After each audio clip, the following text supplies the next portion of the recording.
Hello and welcome back to our Basics of Blender course from carstudios.com.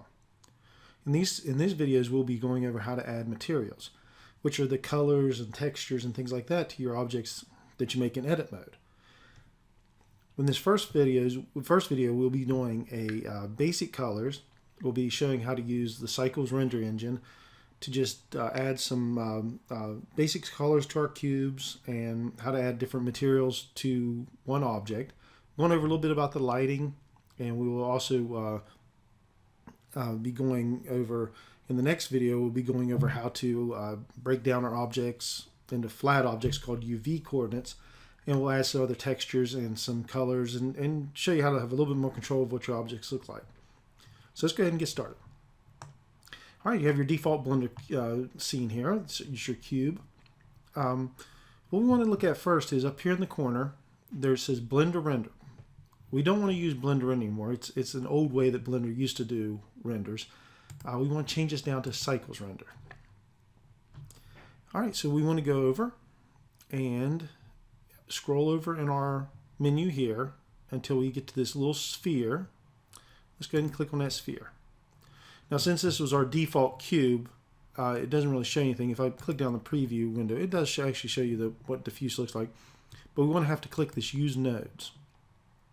Let's extend this.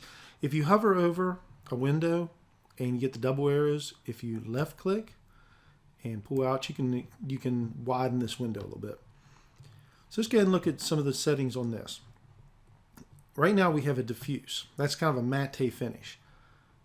Our color is a white. If I click on this, you notice I get a color wheel, and over here I can brighten this up.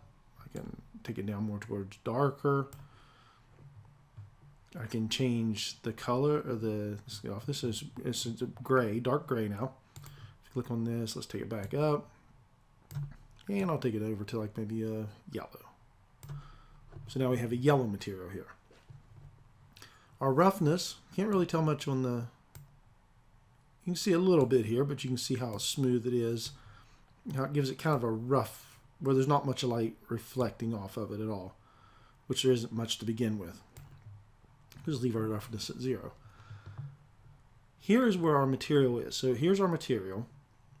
We can rename this material. We'll just call it ball, because it's the color of this ball here. So we click off that. So we just named it. So that doesn't matter. So you want to actually name that to what you want it to be. All right.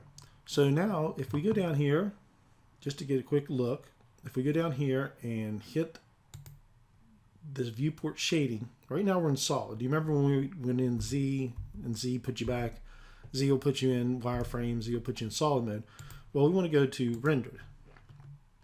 And there's our cube in 3D space. That's what our render is going to look like. And if you notice up here, it's taking samples. So the longer you let it sit, it goes to 10 in our viewport, the more clear it'll be. And once we move it, it goes right back to 1 and has to re-render it all.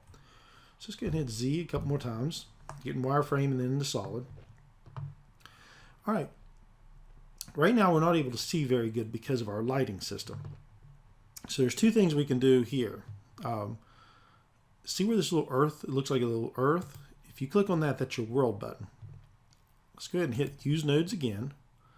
And right now our background is this dark gray. Let's lighten this up a little bit. There we go. And the strength, we'll just leave it as is. And also, let's go ahead and click our lamp. And if we click on our lamp setting right here, you notice that it's a point lamp right now. We'll have to use the nodes again. We can make the strength of this stronger. So let's go ahead and put it up to like 300 maybe.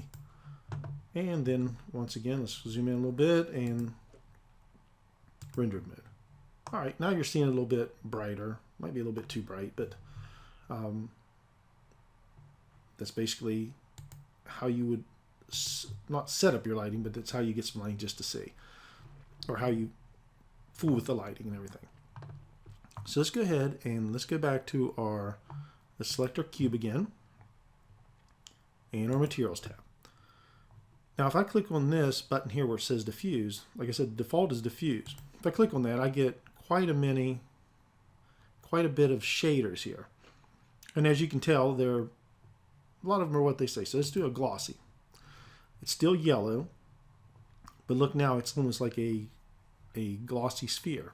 I can adjust the roughness on this to kind of give it a frosted look, or, you know, maybe if you're wanting to do like a Christmas bulb or something, you might want something more like this than like this, or maybe not, but that's up to you.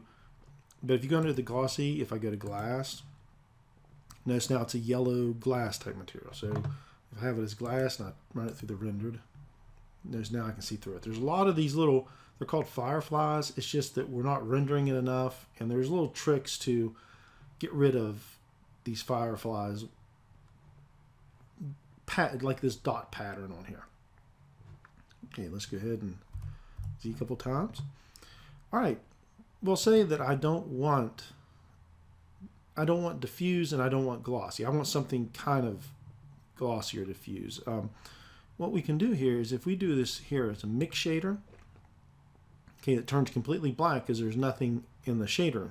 But what this does is it mixes two shaders together. So if I make this top one a glossy, and then I make the bottom one, let's just turn the roughness all the way down. And then let's say down here where this other shader is, I click on it and I make it a diffuse. Well, now as you can see, it's giving me 50% of each of these shaders. So 50% of the glossy and 50% of the diffuse. If I take this all the way down to 0, it actually gives me completely the first shader. If I take it up to 1, it gives me completely the second shader. So I can just adjust this accordingly, and maybe a 0.867. Maybe that's what I want. It's kind of a glossy surface, almost like a plastic. So then I can go here and I can change this to if I want a blue plastic. And now that's what I have. If I go back into rendered mode, you won't be able to tell much difference because we're just projecting it against a world. There's no objects beside it. So let's go ahead and do that. So Z a couple times. Let's go ahead and go to front view. Let's do Shift A. Let's add a monkey. So let's grab, pull it over to the side here. Don't forget to hit 5 to go with auto mode. So if I do this, and let's also do Shift A, and let's add a plane for a floor. Grab the Z -1. I'll put it right at the bottom, and then we'll just scale this up. Okay, let's go ahead and give the monkey a material. As you notice when I do that, so let's just give him a diffuse material of white. I'm sorry, let's go ahead and do a glossy. Let's make him kind of metallic looking. Where's glossy? So we'll just make him a glossy, and he'll reflect the world. And then let's give our plane a diffuse, just our average diffuse. Okay, so now if I click into rendered mode, notice how the monkey's he's almost like pure glass. So he's reflecting, I'm sorry, like a pure mirror. So he's actually reflecting the cube. Let's let this render for a couple more seconds. Since we have the cube of plastic, you notice how he's kind of reflecting the monkey. Both of them are casting shadows, diffuse shadows on the floor. So we're letting it just render for a second. So there we go. So this is your basic material setup.